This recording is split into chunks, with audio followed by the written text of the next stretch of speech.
I'm sitting here out in the shop. Didn't really have time to get out on the lake, but I was thinking about it. So instead, I've been staring at this boat that's been in my shop for about 3 weeks now. And it's in the shop because the cover was outside with your typical, banded wooden strips over the top. And, when the rain started, if you've got a boat, you know that sometimes the water will settle into the tarp. So it settles in the tarp, puddles up in the back. Next thing you know, you got water you're trying to scoop out of the back of your boat. So since I got home today, I figured I'd work on, a little project where I'm sitting here wishing I was on the lake, had enough time to go there. So what I'm going to do is I'm going to build a little structure that holds the tarp up so that the water won't get inside the boat anymore. Hey, I've done this a couple other times and works out pretty good. I've done it a couple different ways too, but I find this is the fastest, it's cheap, and it's the easiest way to go about it. So the first thing I've done is I've got some PVC pipe. If you use anything smaller, about 1 inch or 1 1/4 inches, this is 1 1/4 inches. That works good. 1 1/2 inches will work good too. Then I've got a bunch of fittings that go on the PVC pipe. And long and the short of it is I'm going to basically just make a ridge up in the top that sits up high that the cover will be on. That way the cover is pitched. So I've got this really nice Cabellas cover, and it's thick weight material. The problem is the wooden strips that normally would attach in the sides of your boat and create a bit of an arch, they're just not high enough. And after they were on there for a while, they started to warp and twist. So I did this with my old boat, and it seems to work out much better.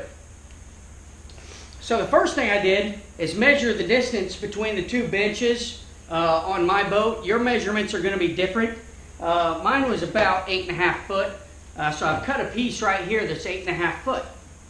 Now on the outsides of that, I'm going to use a cross just like this to put on the outsides of it. So let me get to that part. I'm just going to glue this together with some quick, quick PVC cement.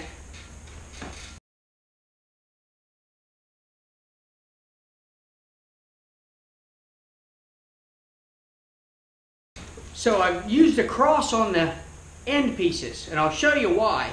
And that's because I want to be able to connect it like this so that I have my upright that goes to the higher level. Also, on the bottom, I want to connect some on the sides like this and like this.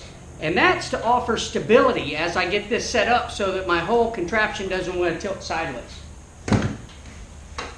So let me get the rest of these side pieces glued together.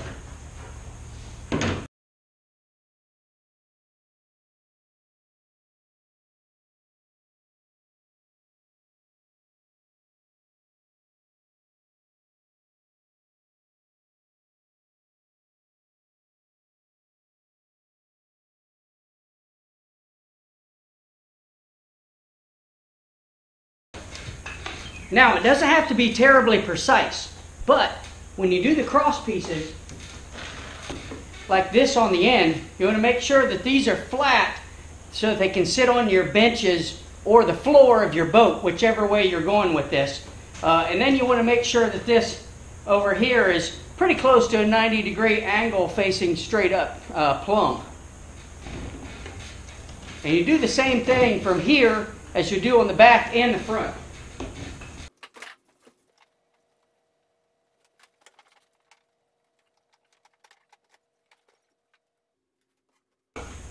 And now you see I've got both end pieces done pretty much identically with my elbows and my T.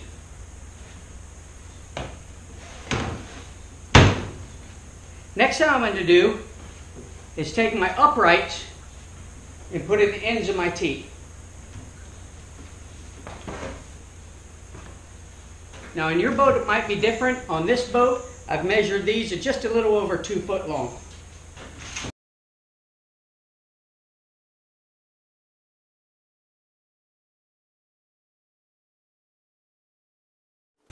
Now I'm getting ready to do the top portion that's going to go between these for support.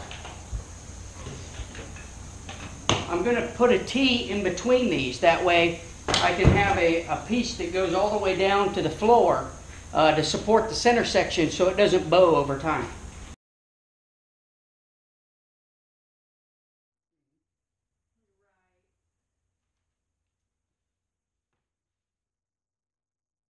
Okay, so now I've got the bottom section all finished. I've got the T in the center of my top beam. I'm just going to put the elbows on the corners.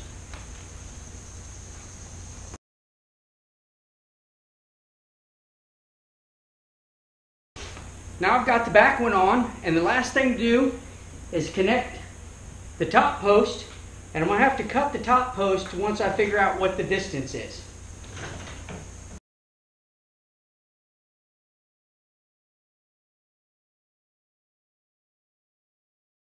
Alright, so we've got the frame constructed, and now all I have to do is put this brace from here to the floor. I was going to put a T right here in the center, but I came up short on my supply, so I have to do that later. For right now, I'm just going to put the support in the middle so it doesn't droop when we put the tarp on.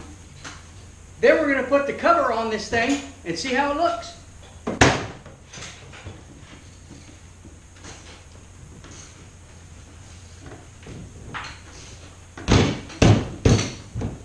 That should support the top.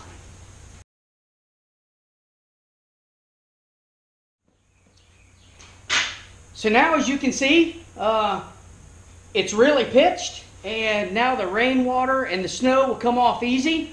As I put on the rest of the bungees, it'll get more taunt on the rest of it, and this will work pretty well. So I've done this about 3 times. Seems to work out. Hey, thanks for watching my videos. Please subscribe to my channel, and make sure you share and click on like and ring the bell. Thanks for watching.